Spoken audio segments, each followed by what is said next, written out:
తెలంగాణ రాష్ట్ర ఏర్పాటు సందర్భంగా పార్లమెంటు సభ్యుడిగా తెలంగాణ ఉద్యమంలో పాల్గొన్న వ్యక్తిగా ఈరోజు మీరు కాంగ్రెస్ పార్టీ తెలంగాణకు విలన్ అన్న మాటలు ఉపసంహరించుకోవాలని డిమాండ్ చేస్తూ ఉన్నాం. ఉపసంహరించుకునేదాకా కాంగ్రెస్ కార్యకర్తలు మీ వైఖరి పట్ల ఏరు దాటిదాకా ఎల్లన్నా ఏరు దాటినాక బోడమల్లన్నా అన్నట్టుగా మీ వైఖరి స్పష్టంగా మీరు శాసనసభలో మాట్లాడినటువంటి మాటలు ఎల్లా తెలంగాణ సమాజానికి సాక్ష్యం. సోనియా గాంధీ గారే తెలంగాణ ఇచ్చారు, సోనియా గాంధీ గారే దేవత. తిరిగి మరొక్కసారి రేపు తెలంగాణలో అన్ని జిల్లాల్లో సోనియా గాంధీ గారి చిత్రపటాలకు పాలాభిషేకాలు చేయాల్సిగా కాంగ్రెస్ పార్టీ నాయకత్వాన్ని కోరుతా ఉన్నాం. ఈరోజు కాంగ్రెస్ పార్టీ విలన్ అయితే ఒకవేళ తెలంగాణ కాంగ్రెస్ పార్టీ ఇవ్వకపోతే కేసీఆర్ 3 చెరువులు దాగినా 100 కేసీఆర్లు వచ్చినా తెలంగాణ ఏర్పడేది కాదు. సోనియా గాంధీ గారు లేకపోయి ఉంటే ఆ మాట ప్రత్యక్షంగా ఆయన తెలుసు. పార్లమెంట్లో ఉద్యమ సందర్భంగా సోనియా గాంధీ గారి యొక్క తాపత్రయం మాట నిలబెట్టుకోవాలి, తెలంగాణ ఇవ్వాలనే ఆలోచన మీకు తెలిసి ఇవాళ కాంగ్రెస్ పార్టీని విమర్శిస్తూ ఉన్నారా? ఇవాళ మీరు ఎలకతుర్తి, అది శాసనసభ నియోజకవర్గం హుస్నాబాద్ గౌరవెల్లి రిజర్వాయర్ గురించి మాట్లాడినారు. 2007లో ఫౌండేషన్ వేస్తే 2014 ముఖ్యమంత్రిగా వచ్చి కుర్చేసుకొని కడతా అన్నారు. అప్పటికే టన్నెల్ పని అయిపోయింది, కంప్లీట్ బండ్ పని అయిపోయింది.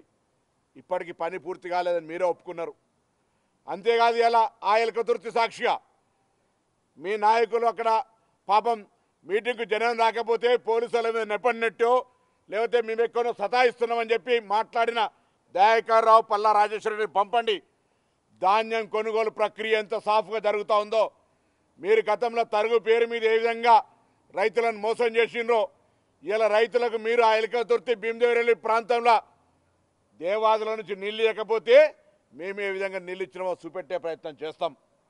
మీరు మాట్లాడుతూ ఇలా తెలంగాణ సాధించినామని చెప్పుకొని మీకు మీరే మీ వాళ్ళతో భజన కొట్టించుకునే మీరే టీఆర్ఎస్ పార్టీ రజతోత్సవం జరుపుకునే సందర్భంలో తెలంగాణ ఉద్యమ ఆకాంక్షలకు కొంత మీ అగ్గిపెట్టే రాజకీయానికి ప్రాణాలు అర్పించిన వాళ్ళకి కనీసం నివాళులు అర్పించిరా అని అడుగుతాను సూటిగా. ఈరోజు తాపతాపకు ఏం లొల్లి అంటా ఉన్నావు. కింద కేటీఆర్ ముఖ్యమంత్రి అంటుండ్రా, కవిత ముఖ్యమంత్రి అంటుండ్రా, హరీష్ రావు ముఖ్యమంత్రి అంటుండ్రా, నిన్ను దిగిపోమంటురా తెలియదు కానీ మాకు అది చూపెట్టలే కానీ ఊరుకో అంటా ఉన్నావు. అంటే నీ ఇంటర్నల్ క్రైసిస్ ఒకరికి మాట్లాడిస్తే ఇంకోరికి ఇబ్బంది అని ఇంతకుముందు పెద్దలు జూపేలి కృష్ణారావు గారు చెప్పినట్టుగా ఏక్ హింద్ ఫౌజ్ లెక్క ఒకరివే మాట్లాడుతుంది. ప్రజాస్వామ్యం లేదా? అరే ఎట్లయినా టీఆర్ఎస్ వర్కింగ్ ప్రెసిడెంట్ కొడుకే, ప్రెసిడెంట్ మీరే, సిఎల్పి లీడర్ మీరే. అరే బీసీలో ఇంత పెద్ద ఎత్తున ఉంటే, ఎస్సీలు ఇంత పెద్ద ఎత్తున ఉంటే ఎందుకు పార్టీ అధ్యక్ష పదవులకు అర్హత లేదా? శాసనసభ పక్ష నాయకత్వం చేయలేరా? మొత్తం దేశవ్యాప్తంగా రాహుల్ గాంధీ గారు ఒకవైపు జితనా ఆబాదీ ఉత్తన ఇచ్చేదారంటే నీ పార్టీలో ఇప్పటికీ కనీస జ్ఞానం కలిగి సామాజిక న్యాయం ఇవ్వవు. అడిగిన శాసనసభ్యుని మెడలు పట్టి బయటికి తోలుతావు. ఇవాళ ఇటువంటి రాజకీయ పరిస్థితులల్లా మరొక్కసారి మాట్లాడిన ప్రతి మాట అక్కసుతోటి అధికారం కోల్పోయినామని మీ మీద అడ్డుకుంటున్నాం. అక్కడికి ప్రజలు రాకుండా చాలాసేపు మీటింగ్ కాడికి వచ్చి కూర్చున్నావు, కింద జనం లేరు. మీరు టీవీలలో వీడియోస్ రేపు కట్ చేస్తాం. గ్రీన్ మ్యాట్లు వేసారు, చాలా విజువల్ చూపిస్తే సగం మ్యాట్లు ఖాళీ ఉన్నాయి. ఇక ఆయన దయాకర్ రావు, రాజేశ్వరరెడ్డి పోలీసులు ఆపుతారు, డైరీ రాస్తావు, వాడు బ్లాక్ డైరీ, ఓ డైరీ రెడ్ డైరీ. ఏమవుతుందయా? ప్రజాస్వామ్యంలో ఇవాళ జరిగినటువంటి మీటింగ్ అటర్ ఫ్లాప్. దాన్ని కవర్ చేసుకోవడానికి ఏదో మాట్లాడుతూ ఉన్నాం. ఇంత పెద్దలు చెప్పినట్టుగా మేము ఒక్క పథకాన్ని గతంలో ఎక్కడా ఒకటి కూడా తొలగించలే, కొత్త అనేకం ఇచ్చినాం. దీనికి సంబంధించి రేపు మళ్ళీ ఎక్కడైనా సందర్భాల్లో మాట్లాడతాం.